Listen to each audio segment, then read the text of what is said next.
নমস্কার বন্ধুরা, 4-5 দিন আগেই তোমরা দেখেইছো আগের ভিডিওতে আমাদের গাছ থেকে নারকেল পেরেছিল।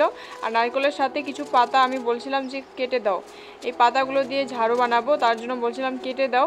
তো যদি বাড়িতে এরকম ঝাড়ু অনেক জায়গা ঝাড়ু দিতে দরকার, ডেলি অনেকখানি জায়গা ঝাড়ু দিতে হয়, আমি বললাম যে তুমি কেটে দাও পাতা, আমি ঝাড়ু বানাবো। তারপরে ঝাড়ু বানানোর জন্য রেডি করছিলাম।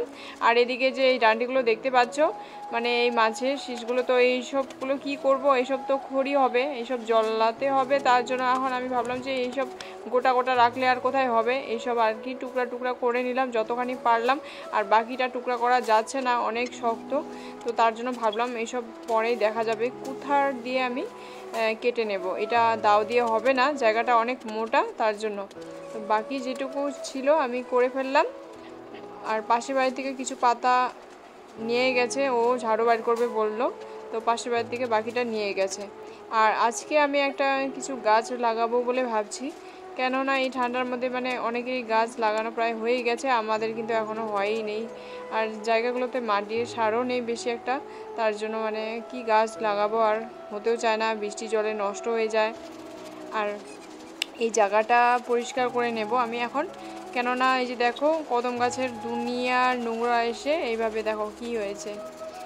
রোজই বলতে গেলে আজকের দিনটা তুমি যদি বাকি রাখো, কালকে তুমি যদি করো, তাহলে দেখবা তুমি অনেক মনে হয় যে কতদিন ধরে পরিষ্কার করা হয় না হয়তো এরকম।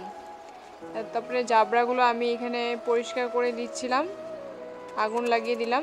দেওয়ার পরে আচ্ছা দা কেন দেখানো যায় না ভিডিওর মধ্যে, অনেকেই দেখি ওটাকে ব্লার করে দেয়, কিসের জন্য দেয় আমি এই জিনিসটা কিন্তু বুঝতে পারলাম না। তোমরা যদি জানো অবশ্যই বলবা, ঠিক আছে। এই যে দাও দিয়ে যে আমি কিছু কাটছিলাম, তো দাওটা আমি পিছন ঘুরে কাটছিলাম, কারণ দাওটা দেখালে কি হয়, এই সমস্যাটা তোমরা যদি জানো আমাকে বলবা।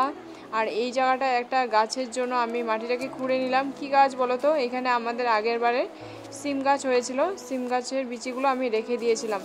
আর সিমটা এত সুন্দর, খেতে এত ভালো ছিল, দেখতেও ভালো লাগে।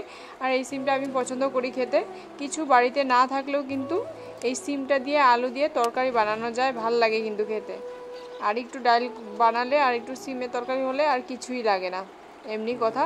এই জায়গাটা এখন যে আমি এইখানে গাছটা লাগালাম, এখানে কিন্তু জল দিয়ে নিয়েছি, সুন্দর করে মাটিটাকে ভিজিয়ে নিয়েছি, আবার দেব, রোজ দিতে হবে অল্প অল্প করে। তো চলো বন্ধুরা, আমার আজকের ভিডিওটা কিন্তু এতটুকুই করলাম। আর এইখানে একটু ঘেরা না দিলে এই গরু ছাগল সবই ঢুকে, ঘেরার ভেতর দিয়ে আমি কিছু আটকাতে পারবো না সবাইকে। এখন এইভাবে তো আর এক একজনকে আটকানো যায় না, মুরগি টুরগি সব আসে তো নষ্ট করে দেবে, তার জন্য আমি ভাবলাম যে এটাকে সুন্দর করে মশারিটা দিয়ে সুন্দর করে লাগিয়ে দিই।